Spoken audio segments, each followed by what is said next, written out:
Welcome, ladies and gentlemen, to a quick broadcast of Jerusalem's Gate. Man, I try to look for good news, people. I really do. I try to look for good news, and maybe this is a glimmer of hope for, I know it is good news for the U.S. military, the men and women in uniform who we deserves the utmost appreciation and honor to be given to them.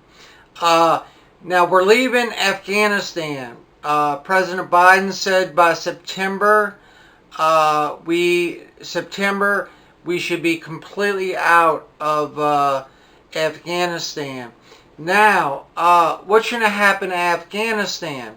Well, in my personal opinion, probably what will happen is a civil war will take place between the Taliban and the government, and the Taliban will eventually win that war, and Taliban will control Afghanistan. Taliban has proven over and over again that it can fight and overcome the government forces. Now, here's another personal opinion, and I'll start it off by saying this. On the trip to Israel, and I said this once before, on a trip to Israel, I was coming back from Tel Aviv to New York, and I happened to be sitting next to a Jerusalem College history professor. I believe he was a history professor. Don't quote me on that. But he was a professor at the university in one of the universities in Jerusalem. And he said a profound statement to me. He said, terrorists, if they run out of people to fight, they'll fight each other because it's in their nature to wage war. Now, President Trump's coined the phrase, the endless wars. Afghanistan was an endless war. It was like a 20-year Vietnam with no end in sight. I have to support President Biden in getting out of Afghanistan. I know some people weigh against it, some people for it. But how long? If we are to stay in Afghanistan, how long shall we stay? We've already been there 20 years, and it just it doesn't make sense to be there and risk our young men and women. It just doesn't make sense. It had become an endless war for nothing, for a dust bowl, really. But the armies are there's hot spots all over the world right now. We got Ukraine, we got Syria, we got Yemen, we got the ongoing fight against Iran to get nuclear weapons. And if you haven't seen my last video, I would highly recommend you watch it. I'll just say this, and I've talked about Iran enough for right now. Iran cannot get nuclear weapons. I wouldn't do a nuclear deal with them. I wouldn't give them no money. I wouldn't lift sanctions, because Israel proved that they can still pursue their nuclear ambitions, because they know that the world will treat them differently, and their voice will have power behind it. And I hate to say this, but it is true. Now, I'm going to show you a video talking about Afghanistan. They had a car bomb that killed, I believe, 24 dead. And that's while the troops are there. Now, you're going to start seeing car bombs and suicide bombs becoming more and more prevalent as the forces start leaving, and as the safety of the Afghanistan people relies solely on the Afghan government. Now, Taliban are a more seasoned and fighter. They're a better fighter than Afghan forces. And with the U.S. out, look for a civil war and look for the Taliban to overcome the government forces. Unless other countries get involved, I don't know. But we can't, in the same token, we can't be the policemen of the world. We can't do it and risk our young boys and girls in battle. But we should, peace will not come until Jesus Christ comes. Jesus Christ is the only person that can give everlasting peace. Wars and rumors of wars, they will continue in frequency and severity as we get closer to one of two things: the rapture or the day of God. If you do not know what the day of God is, I highly suggest you read 2 Peter. It is not a pretty day, and it's called the day of God. It's not called the day of the devil or anything. I want to show you right here, Matthew 5:9. Why should we strive for peace? Matthew 5:9 says it plainly. Blessed are the peacemakers, for they shall be called children of God. And in another translation it says will be called sons of God. Blessed are the peacemakers, for they shall be called the children of God. I want to be called the children of God. And we should strive for peace. Like Billy Graham said in an old sermon, we should strive for peace. We should work for peace. But we should also know that peace can only come by one person, and that's the Lord Jesus Christ.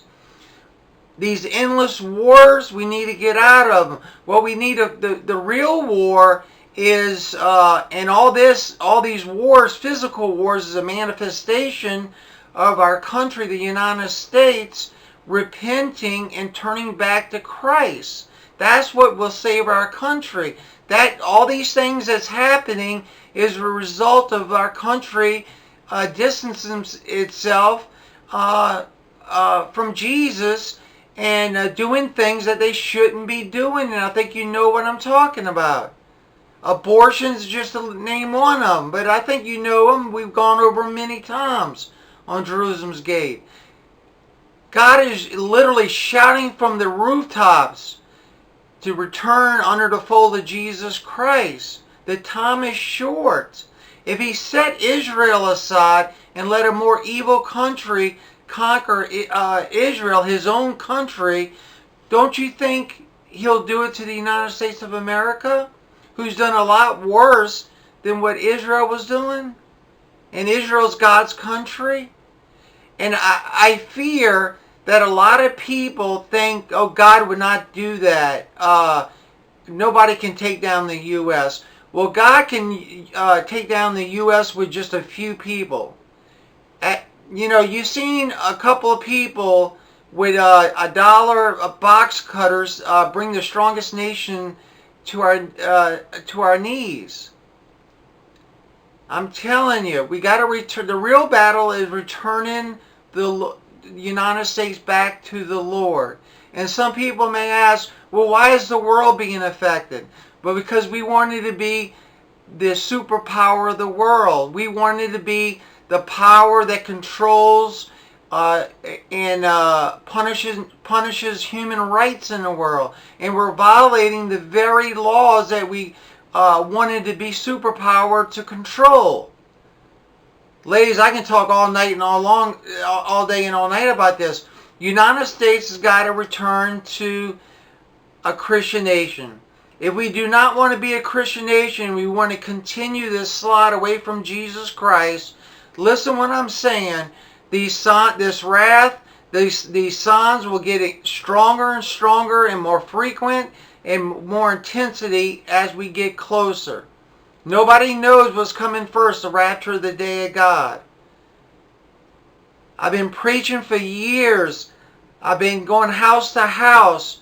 I've been many churches, blanketed the internet, walked hundreds of miles preaching. Even went to Israel to cry out to God that our nation turn back to Christ. Well, here comes the video. I hate to go on a little rant there, but here comes a video about the car bomb and the situation that Afghanistan's in. It's going to be a very tough position in Afghanistan, but we can't keep risking our young boys and girls to a battle that's an endless battle, as coined by President Trump, to use his term. President Trump was right. It was an endless war. It wasn't an endless war. And I even heard President Biden use the phrase too. So with that being said, hey, if you like Jerusalem's Gate, I really hate to say this, and you know I do, but we are a non-profit Christian news and sermon channel, but we need you to subscribe and hit the notification bell if you would like to follow Jerusalem's Gate. It would help us get the videos out because it's something with the way YouTube works. I hate asking for subscribers, I promise you I do. But that's just the way. We're not doing it to ask for money or anything. We don't make a penny. But here's the video. All credit goes to Al Jazeera. Remember, we love you and God bless you. The roads in Afghanistan have become too dangerous, even for the 1-hour drive from Kabul to Logar. From the air, the southeastern province looks peaceful. But on the ground, the devastation caused by a powerful truck bomb days ago is a reminder of how volatile the area is. The hospital is totally destroyed. All the employees are trying to clean the place, the broken glass and the rooms. The staff are trying to rebuild the hospital from nothing in just a few days because the government is not helping us. A few meters away, members of a peace movement set up a tent. They are demanding a ceasefire and want their voices heard. The guest house next to the tent, where dozens of high school students were waiting to take their university entrance exams, has been leveled. The Taliban has been active in Logar for years, and the government has blamed it for this devastating car bomb attack. But the group has yet to respond to the accusations. The Logar governor says they have evidence the Taliban carried out the attack. He believes, despite the foreign troop withdrawal, the Afghan defense forces can continue to fight the group. And he says he's more concerned about foreign fighters that use the 14-kilometer border separating Logar from Pakistan. The pressure comes on Logar, and from Logar then the Taliban have foreign advisors like Pakistanis, like Arabs, like people from Uzbekistan, from Tajikistan, the Uyghur people. They are here, they are giving them trainings, they are making the car bombs for them. The Western world, NATO is saying, okay, guys, we finished the job successfully, we killed Osama bin Laden, and now we are going. And they are leaving behind a war which fought for 20 years. All these people trained in guerrilla warfare, bomb making, and lots of other things. They are leaving, international community is leaving Afghanistan to go into chaos. While the government says they keep conducting operations against what it calls terrorist groups near the Logar border, shopkeepers at the capital's bazaar are trying to rebuild their shops. It will take them days to restart their businesses and money that no one will compensate them for. Security is deteriorating day by day. We cannot run our businesses properly. We're working in fear, and it's too difficult to have a shop here. I insist that we have a stable peace for our country.